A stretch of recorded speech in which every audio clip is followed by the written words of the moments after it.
thank you for joining me today.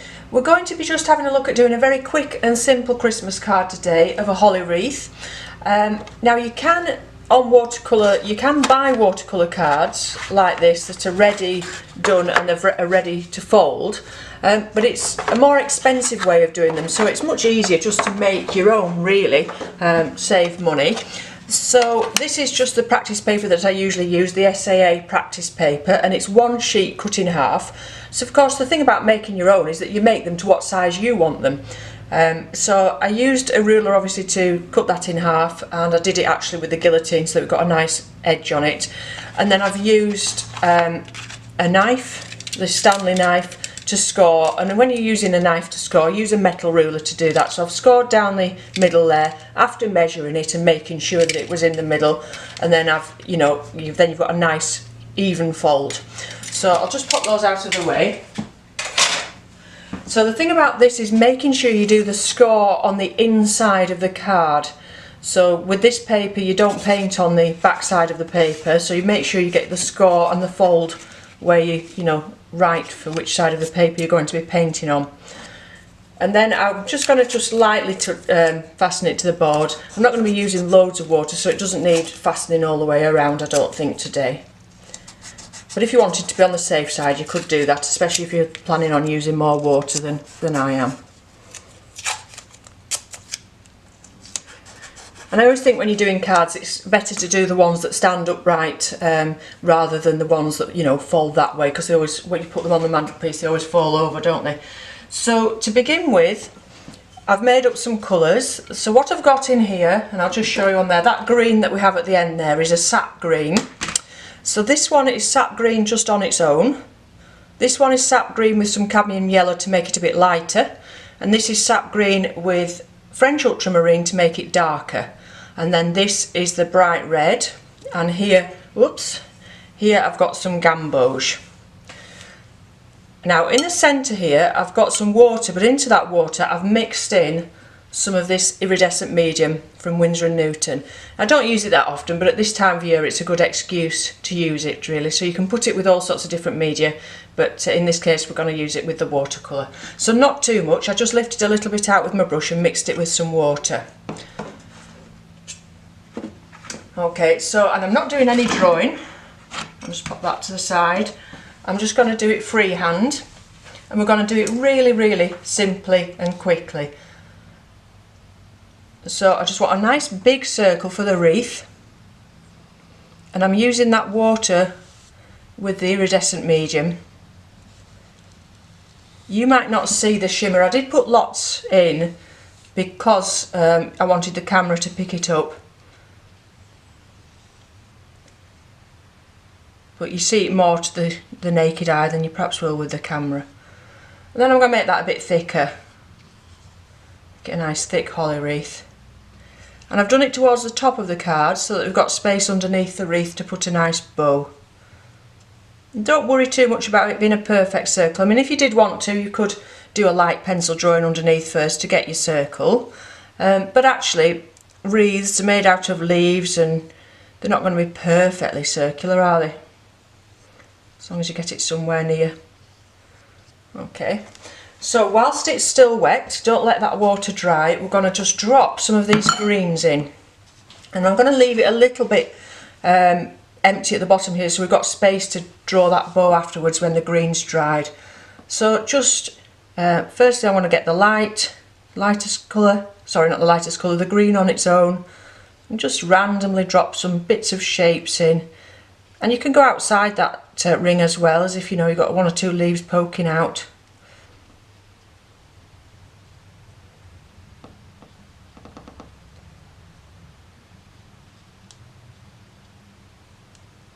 And just leave the colours to run into each other once you've got all your colours on there.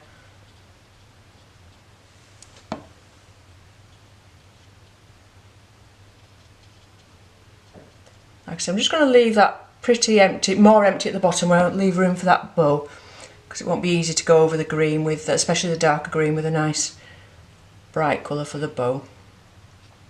Okay, so I'm going to move on to the lighter green now. And just put that in places.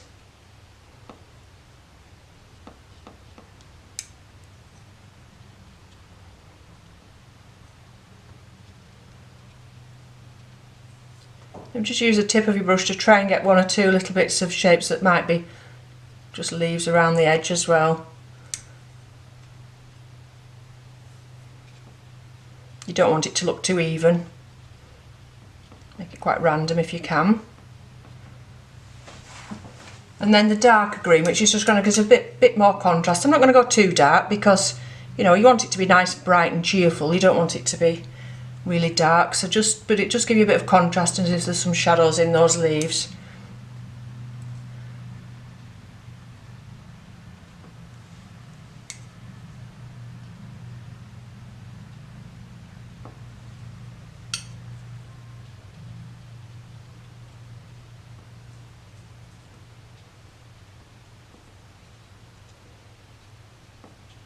And we might come back and put some extra green around the bow once we've got the bow in.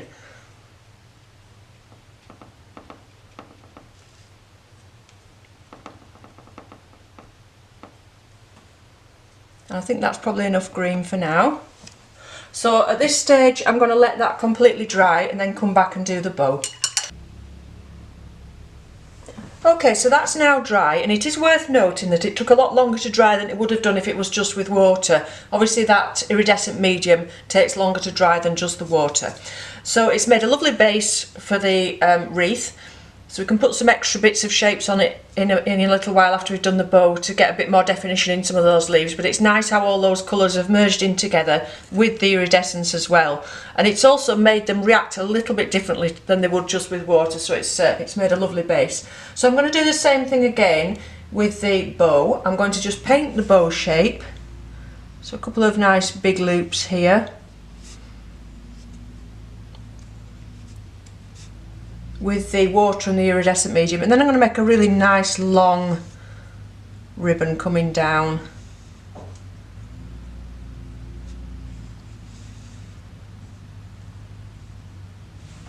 And then I'm going to get the red, which is a lovely bright red, and you could do your bow whatever colour you want. You might want a gold coloured bow, a multicoloured bow, leave that up to you. You could do a few cards all with different themes, different bows.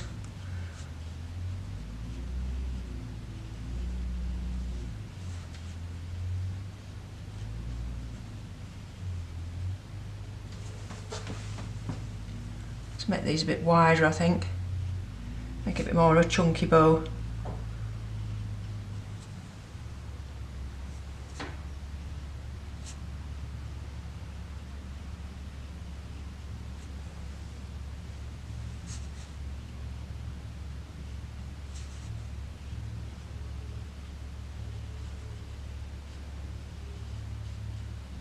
It's not easy when you're doing it out of your head to see what it actually looks like, but I don't think that's too bad.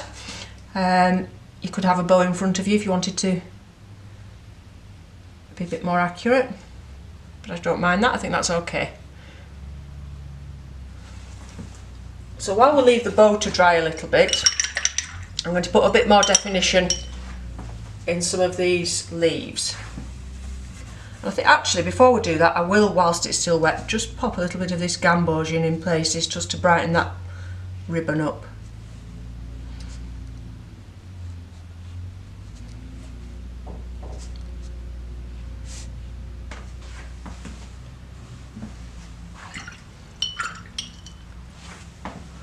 And now we can come back and put some leaf shapes, just so it's completely dry. So you just use the tip of your brush just to make some little shapes as if we've got some bit more definition with those leaves.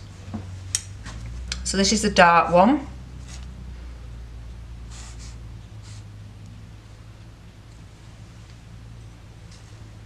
And again, like I've said in previous videos, it's entirely up to you how far you carry on and how much detail you put in. But I did think for a little card it would be quite nice just to keep it simple, especially if you're going to be making a few and you don't want them to be too time consuming. You could have these sort of on a bit of a conveyor belt system. You could have a few on the go. Whilst some are drying, you could be working on doing some more. Maybe even pop a leaf as if it's sort of behind there somewhere,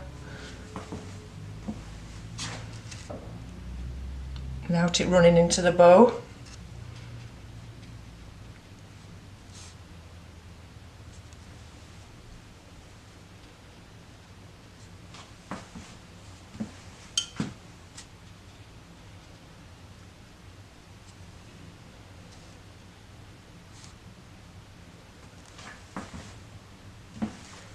And at this point you could also tidy up your circle. You know, if you've not got a perfect circle, you might want to make it fatter in places, just with a few extra leaves. So I'll now put some of the lighter one on. And actually I like how the yellow sort of came out of this as it dried with that iridescent medium. The yellow and the green separated quite a bit.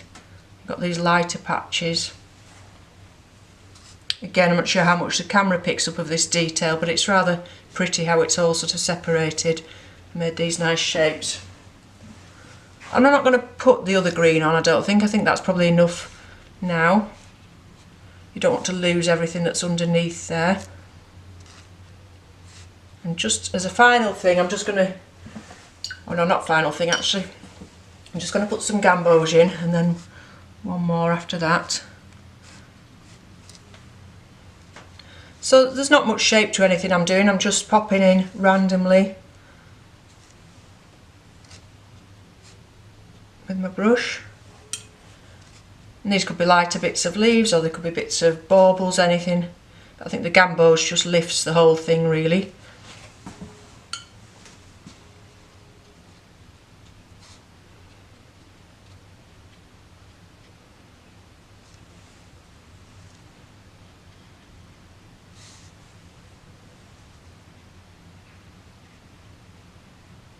Tidying up the edge of that bow, make it a bit neater. Like I say, you could have drawn that in with pencil first if you really wanted to. And just to finish off, I think we'll put a few berries in this holly wreath. So just with the tip of your brush, in one or two places, little clusters of berries. Make them smaller than the leaves, you know, don't forget your berries are going to be quite a bit smaller.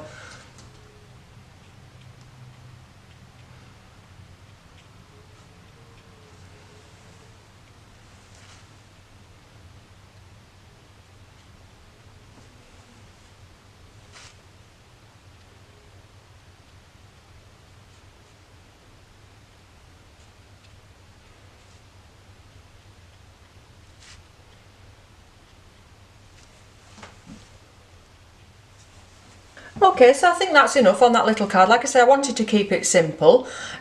Only thing to do now is to leave it to dry for a little while. And then of course you can just take it off and put your own message inside.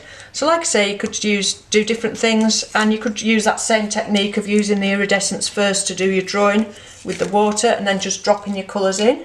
You could do a snowman or a Christmas tree or all sorts of things using that idea. In fact, a Christmas tree would be very easy to do, just drawing the Christmas tree shape with the water and the iridescents and then dropping the greens in, and then after it's dried just come back and put some baubles and lights and things in with some colours straight from your watercolour pan. So once that's dry, obviously it's going to be ready just to stand up, and I think that's made quite a pretty little card. Okay, so any questions, if you want to put those in the comments below. The iridescent medium and the paints that I use are both on my Amazon shop, which is always in the description below as well, if you want to have a look at those. But like I say, it's made by Winsor and Newton, and that one's sort of a silvery colour. Always give it a shake before you use it, that's the main thing with it. And I sometimes use a pipette to get it out, but it's quite thick. I wouldn't use it neat. If you use it neat, you cover your colours up, so always mix it with some water or something. Okay, so thanks for watching and bye for now.